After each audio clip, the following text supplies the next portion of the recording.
Talaga nalaro natin kahapon, no? Oo nga, Princess! Ang saya-saya ko nga kahapon kasi ang ganda ng laro natin.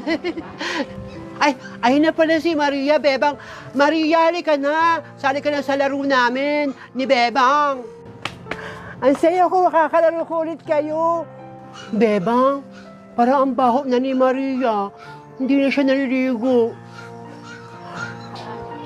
Oo nga, Princess, ang baho nga ni Maria at hindi siya nagpapalit ng damit.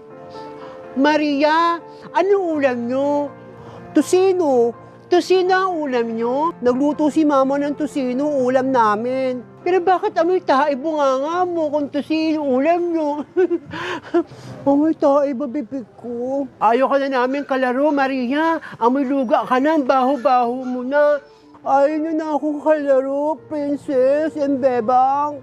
Alika na,